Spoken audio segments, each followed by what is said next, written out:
lecture du livre du prophète Ézéchiel. Ainsi parle le Seigneur Dieu. Voici que moi-même, je m'occuperai de mes brebis et je veillerai sur elles. Comme un berger veille sur les brebis de son troupeau quand elles sont dispersées, ainsi je veillerai sur mes brebis et j'irai les délivrer dans tous les endroits où elles ont été dispersées, un jour de nuages et de sombres nuées.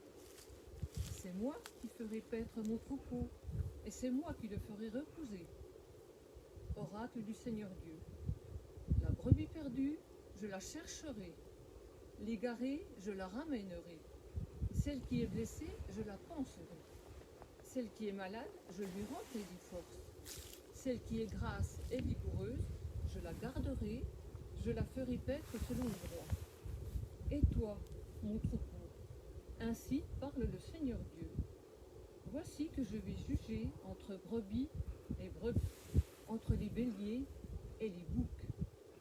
Parole du Seigneur.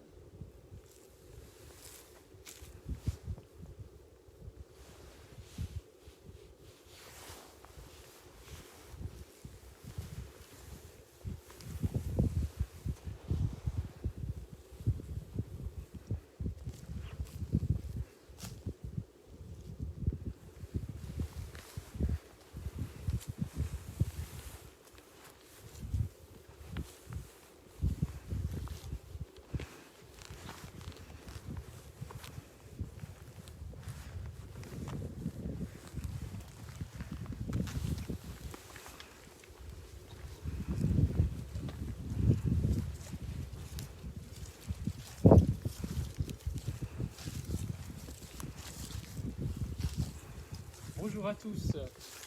Alors que dans le centre-ville de Vesoul, le procès de Jonathan Daval atteint sa fin, nous avons décidé, nous, de prendre un peu de distance et un peu de hauteur pour nous retrouver sur cette colline Sainte-Anne. Et de distance et de hauteur, nous en avons bien besoin. Et justement, ce procès de Jonathan Daval nous permet de réfléchir aussi sur les questions de justice. Les chrétiens, nous avons quelque chose à dire sur la justice. Et la première chose que nous enseigne la morale chrétienne, c'est de pouvoir distinguer entre la personne et ses actes. Et cette distinction est fondamentale. Jésus est le seul juge des personnes. Et quant à nous, eh bien, nous pouvons juger seulement des actes. Saint Jacques, dans sa lettre, nous dit « Un seul est à la fois législateur et juge, celui qui a le pouvoir de sauver et de perdre. Pour qui te prends-tu donc, toi qui juges ton frère ?» Voilà, alors que nous ne pouvons juger que des actes. Et nous pouvons dire que cet acte est mauvais, et nous pouvons même haïr toute forme de mal tel qu'il se présente, détester le mal, tout en aimant nos ennemis, puisque nous pouvons détester les actes mauvais qu'ils font, mais toujours les aimer. Et la bonne nouvelle, là-dedans, c'est que celui qui nous juge, le Christ, c'est celui qui donne sa vie pour nous. Voilà la bonne nouvelle du jour.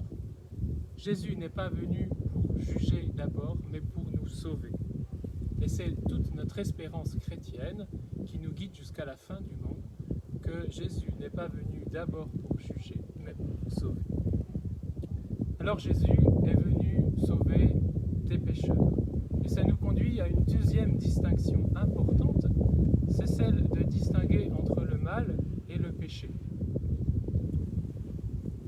Il y a toutes sortes de mal qui se commettent, mais tous les maux qui se commettent ne sont pas des péchés. En effet, il y a une question que la morale chrétienne établit en termes d'imputabilité ou de culpabilité. Il y a des maux qui sont commis qui ne sont pas des péchés. Prenons l'exemple, par exemple, d'un accident de la route. Une voiture fonce sur une autre. Il y a des dégâts importants sur les deux voitures. Si dans un cas, la personne qui est responsable de l'accident est une personne qui a trop bu, par exemple, qui était en état d'ébriété, il y a une vraie imputabilité pour cette personne. Mais si cette personne a fait un malaise au volant et qu'elle a foncé dans une autre voiture, on voit qu'on ne peut pas cas, il peut y avoir un péché, l'excès de boisson, l'intempérance, et de l'autre, il n'y a pas de péché, il y a simplement la maladie qui vient agir. Alors, il y a ces cas où l'imputabilité, la culpabilité peut être diminuée, voire supprimée par les conditions qui nous entourent.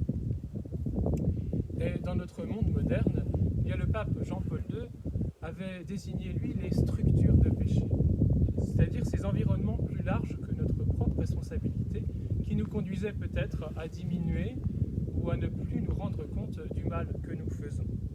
Ces sortes de chaînes qui nous lient et qui nous empêchent d'avancer. Alors, nous, comme chrétiens, nous sommes invités à lutter contre toutes ces structures de péché et à essayer de les faire sauter. Alors, au cœur de notre lutte contre le péché, il y a notre conscience. Et le Concile Vatican II nous dit que la conscience est le centre le plus secret de l'homme. C'est le sanctuaire où l'homme se retrouve seul avec Dieu, où la voix de Dieu se fait entendre. Eh bien, c'est au cœur de notre conscience, au cœur de ce sanctuaire de l'être qu'est notre conscience, que notre lutte contre le péché se met en place. Et il est nécessaire pour nous, chrétiens, confinés ou non, de former notre conscience. Alors notre conscience, elle se forme à la lumière de l'Évangile. Cette fréquentation des Écritures, cette écoute de l'Écriture, nous permet de grandir et d'affermir notre conscience.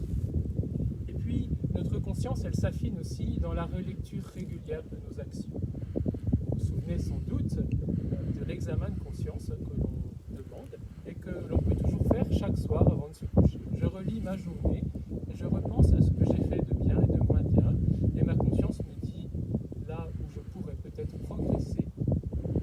Et puis dans les circonstances actuelles, on voit que notre conscience est vite sollicitée. Est-ce que je peux faire cela?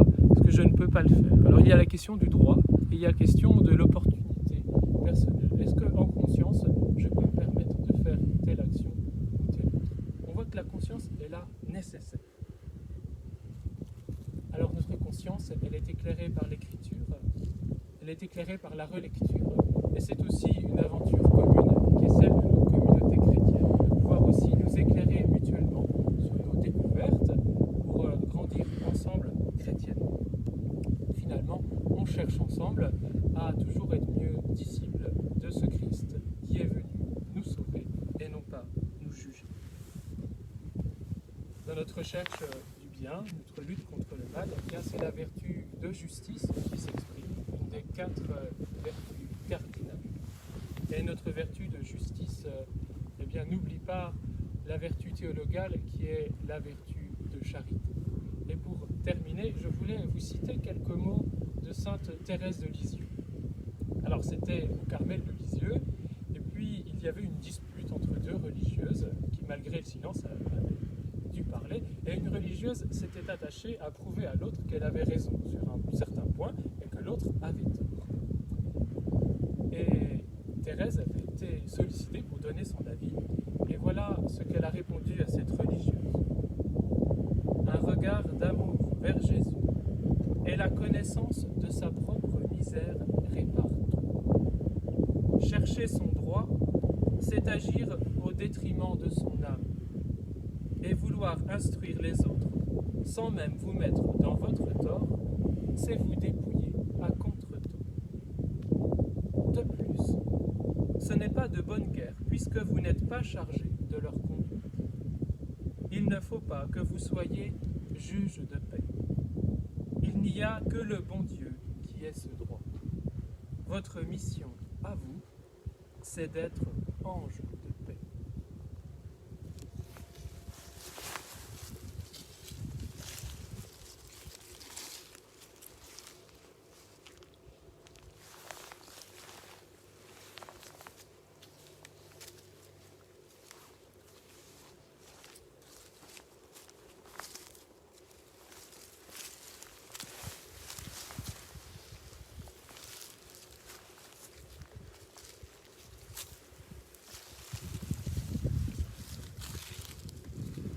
Merci, cher abbé Emmanuel, pour cet enseignement.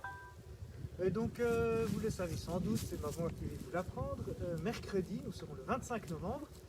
Et dans Vesoul et un peu au-delà, nous célébrons Sainte Catherine d'Alexandrie. Alors, je vais prendre